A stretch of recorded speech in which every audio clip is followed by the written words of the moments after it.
So you've created the most beautiful vegetable garden in the middle of your backyard, and then boom, the pests show up and it is complete chaos. But what if I told you the problem isn't the pests? It's the fact that your garden in the middle of your yard is basically an all-you-can-eat organic buffet.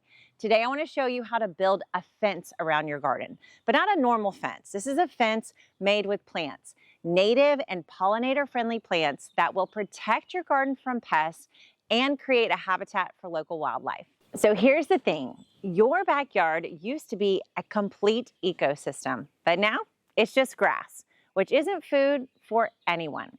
So when you set up a vegetable garden in the middle of your backyard, the wildlife goes crazy because they haven't had anything to eat for quite some time.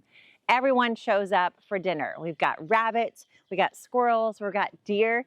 They're not rude, they're just hungry, and they're assuming that you created this beautiful garden for them.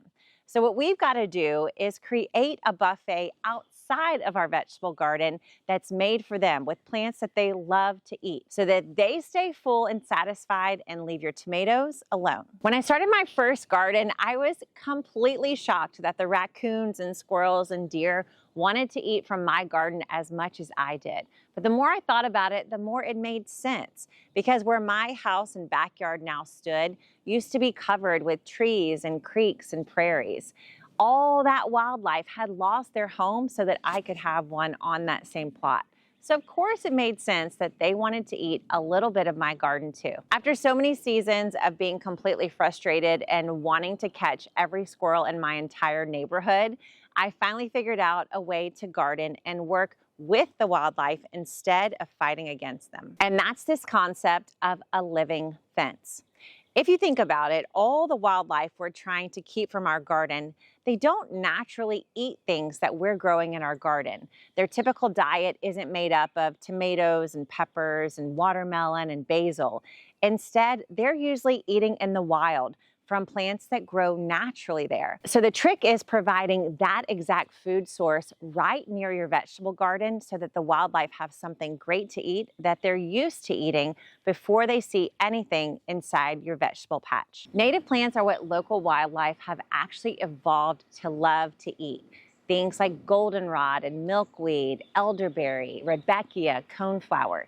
These plants are packed with nuts and seeds and berries and nectar, all of the food sources that your wildlife are looking for. Over the years, I've compiled a list of my favorite native plants to put around my kitchen garden, and you can get that list right below this video so you know what to plant around your garden too. Now the squirrels, sure, they like to take a bite of your tomato, but have you ever noticed they never eat the entire thing? That's because they're not used to eating tomatoes. They're looking for berries from native plants. Birds, they might take a little peck at some of your fruit or pull from a couple of your plants, but really they're looking for things like seeds from coneflowers or little berries on holly. They're searching for native plants, and when they can't find them, they come to your vegetable garden instead. Now here's where the magic really kicks in, because a living fence full of native plants and pollinator-friendly plants, it doesn't just feed wildlife so that they're too full to eat from your garden. It does at least 3 other things.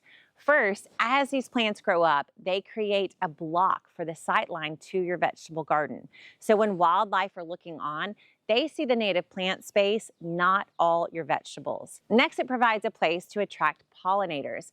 And pollinators are the good guys when it comes to your garden. They're the wildlife that you definitely want to be playing around all around your vegetable plants. You want to have all those critters circling around your garden at all times, and having native plants and pollinator-friendly plants will ensure that they show up and stay for a good long while. Finally, all these tall plants in the living fence, they create a habitat. They create shade, they create little pockets of water, and they create places where wildlife can raise their young. So for smaller predators that come into your garden, things like rabbits and squirrels, that would otherwise see your garden as a free-for-all, they now see your garden as a place where predators might be lurking. They have no idea if the animals that would feed on them might be nesting or hiding around the living fence. So they're going to be less likely to just run and jump into your garden space because they have no idea if something might be hiding and ready to eat them as soon as they head into your garden. So to set up your living fence is so simple. A living fence is going to be planted directly in the ground. You want to add 3 to 4 feet right on the perimeter of your vegetable kitchen garden space. And you're just going to plant directly in the ground surrounding your vegetable garden. Now, the hardest part is picking out the plants that are native to your region. Don't forget, I have a list for that right below this video. And you want to divide them into sizes, large, medium, and small. Then I use a ratio of 1 to 3 to 6. 1 large plant to 3 medium-sized plants to 6 small plants. And I literally pack these plants into the living fence space in the same way that I would in my kitchen garden. Put them in the ground and let them do their thing. They really don't need irrigation or any special fertilization. They're going to grow well because they're native to your area, and they're going to provide food for the wildlife so that they get full there and don't head into your garden space. I love a living fence because 1, it's beautiful. It makes the kitchen garden feel more complete. But 2, it also gives me a little peace of mind to know that I'm feeding all the wildlife and taking care of them as I also take care of me and my family. Living fence is protection, pollination, and peace all at once. So tell me in the comments what native plant you're going to put into your living fence first. And if you want to learn more about my organic ways to take care of your garden and protect it from pests, you can watch this video next.